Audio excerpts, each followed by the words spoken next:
Desde el principio, los jefes nazis dijeron que lo suyo era una misión para salvar a Alemania, una cruzada para mantener lo que llamaban la pureza de la sangre dentro del Reich. Con esa excusa, montaron todo un sistema para vigilar la vida sexual de millones de personas, como si pudieran decidir quién valía y quién no solo por con quién se acostaba. Al estilo de lo que pasó con la Inquisición siglos antes, pero en pleno siglo XX, se metieron hasta el fondo en la cama de la gente, revisando todo lo que hacían, con quién lo hacían y cómo lo hacían. Tenían ideas raras y muchas veces contradictorias. Por un lado, dejaban pasar cosas que parecían muy liberales, pero al mismo tiempo marcaban con mano dura cómo debía portarse una mujer en su casa, cuáles eran en realidad los secretos sexuales que el régimen nazi trató de esconder.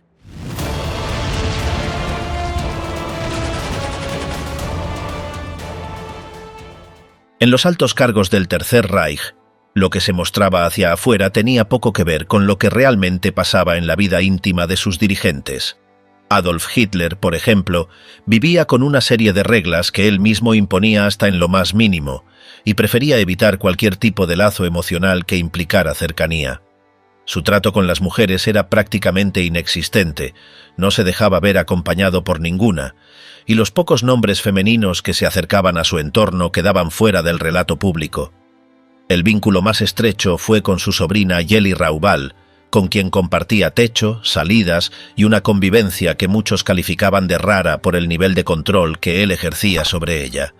No podía salir sin avisarle, le revisaba la ropa y cualquier intento de hablar con otros hombres terminaba en discusiones.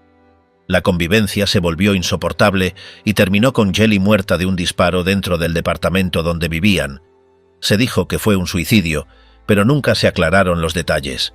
A partir de ahí, Hitler se cerró más todavía, borró cualquier rastro de vida privada y cuidó su imagen al punto de que ni siquiera se permitía que circularan fotos suyas con alguna mujer al lado. Algo parecido pasaba con Heinrich Himmler, que durante sus primeros años evitaba cualquier contacto afectivo y estaba convencido de que mantenerse alejado del sexo fortalecía la voluntad. No tuvo su primera experiencia íntima hasta pasados los 28, y aún así fue quien impulsó normas sobre la vida sexual de millones de personas. Su situación personal parecía quedar en segundo plano frente al plan que intentaba imponer al resto. Lo curioso es que durante su subida política tuvo como referente a Ernst Röhm, jefe de las SA, un hombre abiertamente homosexual que ocupó puestos clave en los inicios del nazismo. Röhm y Himmler trabajaron juntos durante años, y aunque al principio se aceptaba su presencia, cuando el partido decidió eliminar a quienes podían resultar molestos, Himmler se alineó con los que pedían su ejecución. Después de la purga, endureció su discurso y empezó a promover medidas más duras contra los hombres que mostraran esa inclinación. Cerraron bares, empezaron a vigilar a quienes tuvieran conductas vistas como sospechosas y lanzaron una campaña para eliminar cualquier tipo de afecto entre personas del mismo sexo dentro del sistema estatal. Pero no fue solo Himmler quien aplicó esas políticas. Joseph Goebbels también tenía una vida en casa que chocaba con su imagen de esposo ejemplar. Estaba casado con Magda, con quien tuvo varios hijos, pero eso no le impedía frecuentar a otras mujeres durante los años de conflicto. Su esposa lo sabía, pero mantenía la fachada de familia tradicional. Las aventuras eran conocidas por muchos dentro del régimen, pero el tema no se mencionaba. Magda incluso buscaba acercarse a figuras del entorno de Hitler, tratando de encontrar espacios de poder que normalmente no se les permitían a las mujeres. A pesar de eso, nunca se le dio un rol real en decisiones importantes. A ella y a las demás se les asignaban tareas menores, como anfitrionas, organizadoras de eventos o figuras decorativas en actos públicos. El mensaje del partido era claro: las mujeres debían quedarse en casa, tener hijos, respaldar a sus maridos y no meterse en temas políticos. Martin Bormann, en cambio, llevaba una vida completamente distinta a lo que el régimen decía promover. Su relación con Gerda, su esposa, incluía acuerdos explícitos para que él pudiera estar con otras mujeres. Ella no solo lo aceptaba, sino que compartía ideas como legalizar la poligamia si eso ayudaba a aumentar el número de nacimientos. En las cartas que se enviaban hablaban de cómo organizar el año para que él pudiera tener descendencia con varias compañeras. Gerda, que tuvo 9 hijos en 13 años, incluso planteó que los hombres arios más aptos deberían poder reproducirse con distintas mujeres al mismo tiempo como parte de una estrategia poblacional. Aunque esas propuestas no se oficializaron, circulaban entre los jefes del partido y eran comentadas en reuniones cerradas. Mientras eso pasaba, Hitler seguía ocultando su vida afectiva. Eva Braun fue la mujer que más tiempo estuvo a su lado, pero siempre fuera del foco. No aparecía en ceremonias públicas, no tenía cargo alguno en el partido y vivía prácticamente aislada. Durante años no se reconocía su existencia públicamente y solo en los últimos momentos, cuando todo ya estaba perdido, aceptó casarse con ella unas horas antes de morir. Antes de eso, cualquier referencia a su vínculo quedaba fuera de los archivos o imágenes oficiales. Todo lo que pudiera dejar alguna pista de su vida amorosa era eliminado. La Gestapo se encargaba de que nada sobre su privacidad se filtrara, y si alguien hablaba de más, desaparecía del entorno. Al mismo tiempo que mantenían ese secretismo, se ponían en marcha programas como el Lebensborn, donde se elegía a mujeres consideradas aptas racialmente para tener hijos con miembros de las SS. En esos centros no se pedía que hubiera una relación afectiva. Lo que se buscaba era asegurar la reproducción de lo que ellos llamaban la raza ideal. Los bebés nacían en lugares controlados y las madres se quedaban allí hasta recuperarse. Después se evaluaba si podían repetir el proceso con otros oficiales. Estos espacios se vendían como ayuda a madres solteras, pero en realidad funcionaban como fábricas de futuros combatientes. Nunca se hablaba de amor, ni de pareja, ni de vida privada. Todo giraba en torno al papel biológico que cada uno podía cumplir para el Estado. Esa lógica también influía en las decisiones del régimen. Se aprobaron leyes que restringían el ingreso de las mujeres a la universidad. Se les negó el derecho a ocupar cargos importantes, y su rol quedaba limitado a criar, cuidar y acompañar. Las que intentaban formarse o trabajar en otras áreas eran dejadas de lado.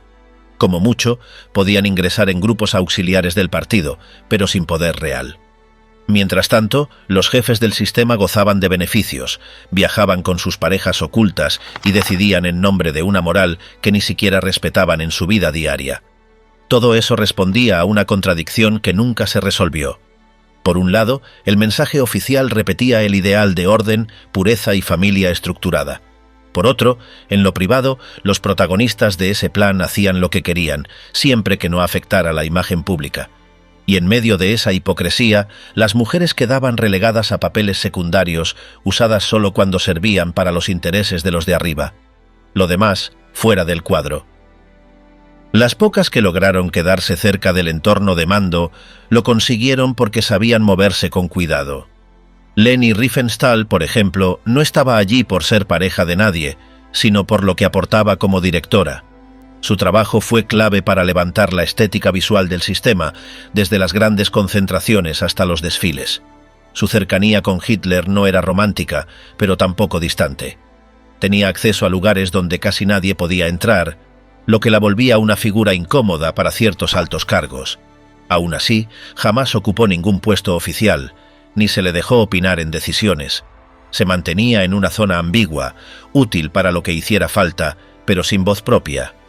Mientras eso ocurría, en los campos de concentración, el sexo seguía otra lógica. No había lugar para lazos verdaderos ni espacio para emociones. Las interacciones estaban marcadas por el miedo, la imposición y la desigualdad total. Algunos jefes armaban encuentros con prisioneras forzadas a tener contacto físico como parte del funcionamiento diario del sitio. Eso se hacía sin ninguna norma clara, pero con conocimiento de quienes mandaban. Se instalaron prostíbulos dentro de varios centros, con horarios establecidos, listas de ingreso y chequeos médicos. Las internas eran trasladadas de un lugar a otro sin opción de elegir y se seleccionaban bajo criterios arbitrarios. Era una estructura paralela, montada con la excusa de mantener la disciplina entre los reclusos o premiar a quienes colaboraban con el régimen. Pero en la práctica era una red de explotación constante validada por las oficinas superiores. Algunos de esos lugares llegaron a estar reglamentados. Se ambientaban como pensiones comunes, con camas ordenadas, sábanas limpias y personal que controlaba el ingreso. Los hombres entraban con un vale, pasaban unos minutos y salían. No se permitía hablar ni hacer preguntas, y cualquier gesto fuera de lo permitido estaba prohibido. Las mujeres, en su mayoría encerradas por razones políticas o raciales, no recibían compensación. Si se negaban, eran sancionadas. Si enfermaban, eran sustituidas. El número de afectadas era variable y no hay un conteo preciso de cuántas pasaron por ese sistema. El control sobre los cuerpos también alcanzaba a los vínculos entre presos. Estaba completamente prohibido cualquier tipo de cercanía física, incluso si había consentimiento. La vigilancia era permanente para que nadie se tocara, y si se encontraba alguna pareja, los separaban al instante.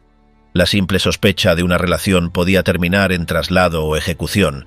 Esa represión no se aplicaba a los guardias, que sí podían tener encuentros con internas sin que les pasara nada. De hecho, muchos lo hacían seguido, incluso en los dormitorios frente a otros. Todo quedaba entre ellos, mientras no se desbordaran y llegara a oídos de algún superior externo. Desde el punto de vista del partido, las mujeres seguían siendo consideradas piezas funcionales para los objetivos del Estado. Se esperaba que obedecieran, que pudieran tener hijos y que respaldaran a sus maridos. Los discursos oficiales presentaban la maternidad como si fuera una misión nacional. Se entregaban premios a quienes tuvieran más hijos, medallas, apoyos económicos y reconocimientos públicos. Pero esos galardones no daban influencia. Las decisiones se tomaban siempre entre hombres y cualquier intento de ellas por entrar en política era descartado sin debate. Aún así, algunas figuras femeninas intentaron entrar en espacios con peso. Las esposas de los jefes del régimen se organizaban para impulsar actividades, campañas de respaldo o ayuda a los soldados. Salían en fotos, asistían a eventos y firmaban comunicados, pero ninguna tenía peso real en las decisiones. Su papel era acompañar, no liderar. Lo que pasaba dentro de cada casa no se comentaba, aunque todas sabían lo que ocurría en los hogares de los jefes. Muchas conocían a las amantes de sus maridos, algunas lo toleraban y otras vivían con eso sin decir nada. Se formó una red de silencios, pactos y acuerdos implícitos que permitía a los hombres hacer lo que querían sin comprometer su imagen pública. En lo profundo del sistema, las que no cuadraban eran descartadas sin vueltas. Las lesbianas, por ejemplo, no eran perseguidas con tanta dureza como los hombres homosexuales, pero eran vistas como desviadas. Algunas terminaron en campos por eso, otras eran vigiladas en sus empleos o expulsadas de sus casas. El régimen prefería hacerlas desaparecer antes que enfrentarlas de frente. No eran vistas como una amenaza política, pero sí como un error dentro del modelo familiar que se quería imponer. En documentos oficiales aparecen descritas como desubicadas, sin función reproductiva o incapaces de cumplir su rol biológico. Ese enfoque también se notaba en el contenido escolar. En las clases, las niñas recibían formación centrada en costura, cocina, cuidado infantil y obediencia. Los manuales explicaban que el papel natural de la mujer estaba relacionado con criar y atender el hogar. Las que mostraban otros intereses eran enviadas a tareas de apoyo, pero sin opción de avanzar. Solo podían ser enfermeras, profesoras o auxiliares. No había chance de ascender a puestos de mando, ni siquiera en los niveles bajos del partido. El límite estaba marcado desde el inicio. En las juventudes nazis, la diferencia entre chicos y chicas era total. Ellos entrenaban con armas, hacían ejercicios físicos, marchaban y estudiaban táctica militar. Ellas tejían, aprendían primeros auxilios y cantaban himnos patrióticos. La preparación era distinta porque el destino era distinto. Ninguna podía pasar al grupo de varones ni acceder a los beneficios que eso implicaba. Incluso dentro del adoctrinamiento, las diferencias estaban claras desde el primer día. También había presión sobre los soldados respecto a su vida íntima. Se repetía la idea de que debían mantenerse rectos, evitar contactos con mujeres extranjeras y no distraerse con deseos que los apartaran de su tarea. Sin embargo, durante las ocupaciones en otros países se redactaron normas que permitían relaciones con mujeres locales, siempre que fueran arias o consideradas aptas. Había controles médicos, registros y formularios. Todo se manejaba con una lógica fría y burocrática que transformaba el deseo en un trámite más. El racismo también atravesaba la sexualidad. Estar con judías, gitanas o eslavas estaba completamente prohibido. Se las consideraba una amenaza para la pureza de la sangre alemana. Si se descubría a un militar involucrado con alguna mujer de esas comunidades, podía ser sancionado o directamente apartado. En algunos casos, ellas eran ejecutadas solo por haber estado con un alemán. No importaba si fue voluntario o no. Lo que se protegía era la limpieza del linaje, no la vida de las personas. Dentro del propio partido, el control sobre la vida íntima era constante. Había archivos internos dedicados a seguir de cerca la conducta de funcionarios, miembros de las SS y empleados estatales. Se investigaba desde chismes sobre infidelidades hasta supuestos encuentros con personas consideradas inadecuadas. No hacía falta tener pruebas firmes, bastaba con que alguien comentara algo para que se activara una revisión. Los informes se escribían con detalle y quedaban archivados en oficinas que manejaban miles de registros. Esa información luego se usaba para presionar, chantajear o echar a quienes molestaban. Ese control no solo servía para sancionar, también ayudaba a mantener el modelo que se quería imponer. Cada vínculo, cada pareja, cada nacimiento debía calzar con la idea de orden que los jefes del régimen tenían en mente. Las uniones se promovían si cumplían con requisitos raciales, económicos y físicos. Incluso se recomendaba a ciertos miembros del partido que se casaran con mujeres de determinadas familias, como forma de sellar lealtades. Las decisiones personales se volvían movimientos estratégicos, y quien se salía de esa línea era removido sin explicaciones. En las zonas ocupadas, esa lógica se aplicaba con más rigidez. En algunos sitios, los soldados podían involucrarse con mujeres locales si cumplían con los criterios raciales del régimen. Había formularios, chequeos médicos, registros y reglas claras. No se podía escoger libremente. Si la mujer no era considerada racialmente apta, la relación estaba prohibida. Si igual ocurría, las consecuencias eran inmediatas. Esos vínculos, cuando estaban autorizados, no implicaban afecto ni compromiso. Eran parte de la ocupación, otra manera de controlar cuerpos ajenos. A veces incluso se promovían si se creía que podían hacer un hijo acorde a los ideales nazis. Si no cumplía, se tomaba como un fallo. El aparato estatal no solo decidía quién podía estar con quién, también intervenía en la crianza. Los hijos nacidos en los programas Lebensborn o en uniones aprobadas por las SS eran vigilados desde el primer día. Se observaban sus rasgos, su salud, su conducta. Si no cumplían con lo esperado, los separaban, los escondían o los sacaban del sistema. En algunos casos, los arrancaban de sus madres y los entregaban a familias fieles al partido. Era un plan a largo plazo donde cada nacimiento debía estar justificado y ningún bebé llegaba por accidente. Al mismo tiempo, el discurso público seguía repitiendo ideas conservadoras. En los diarios, los textos escolares y los eventos del partido se machacaban mensajes sobre familia, fidelidad, pureza y compromiso. Se mostraban imágenes de madres felices, niños fuertes y padres trabajadores. Pero eso no tenía nada que ver con lo que pasaba en lo privado. Los mandos del régimen vivían con contradicciones, llevaban vidas dobles y usaban su poder para romper las mismas reglas que les exigían a los demás. Nadie podía decir nada. Las incoherencias se tapaban cuando convenía y cualquier cosa que chocara con el cuento oficial se borraba sin dejar pistas. Cuando la derrota empezó a parecer inevitable, los jefes del régimen tomaron medidas desesperadas para ocultar sus secretos. Muchos papeles fueron quemados, cientos de carpetas desaparecieron de los archivos y se ordenó destruir documentos con nombres, diagnósticos, fotos y listas con datos sobre conducta privada. Lo mismo ocurrió con los expedientes de los planes de reproducción, con los informes sobre las relaciones prohibidas de miembros del partido y con los datos que se recogían en los burdeles montados en los campos. Todo lo que pudiera mostrar que la moral del régimen era puro teatro fue eliminado en cuanto hubo oportunidad. En las casas de los altos mandos también se borraron huellas. Algunas mujeres fueron enviadas fuera del país, otras recibieron nuevos documentos y varias fueron abandonadas sin explicaciones. Las compañeras no oficiales de los jefes, las amantes con las que convivieron durante años, simplemente desaparecieron. A quienes habían participado en los programas de natalidad o en los centros Lebensborn se les ordenó guardar silencio. La consigna era clara: nadie debía enterarse de lo que se había hecho fuera del discurso oficial. Solo había que mantener la imagen de orden, disciplina, lealtad y familia. A los hijos nacidos en esos programas se los dispersó.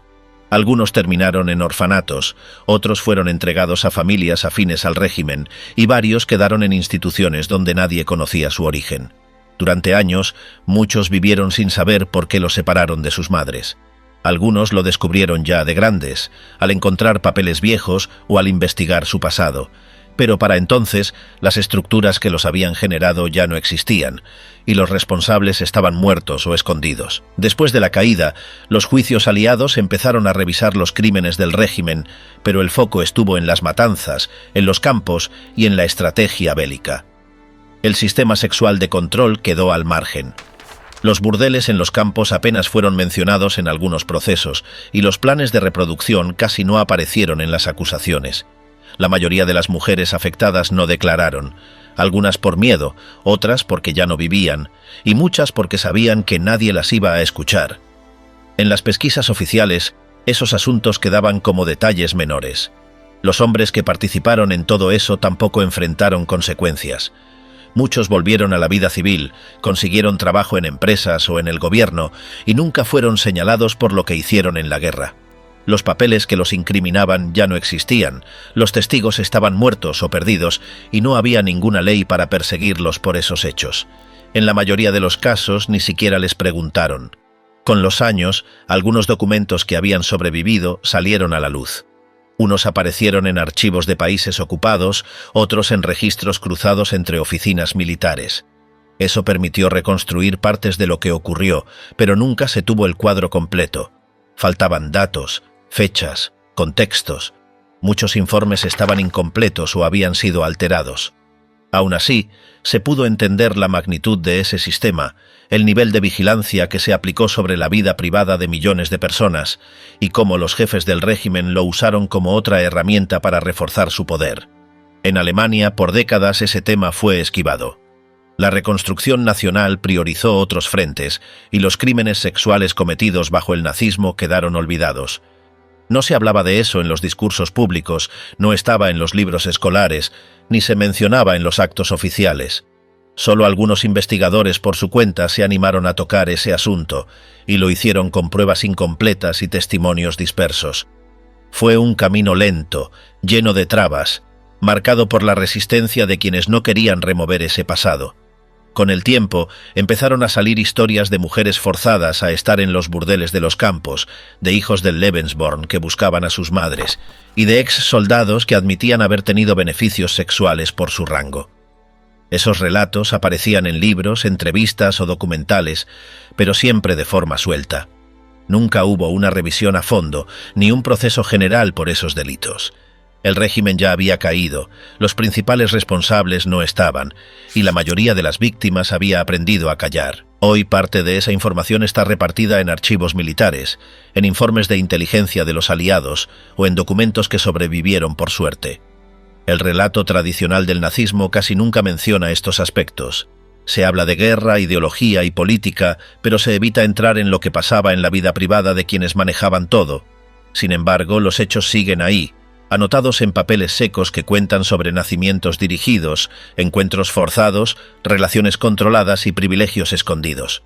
La historia pública se escribió con desfiles y discursos, pero la otra ocurrió en cuartos cerrados, clínicas controladas y habitaciones donde nadie entraba sin permiso.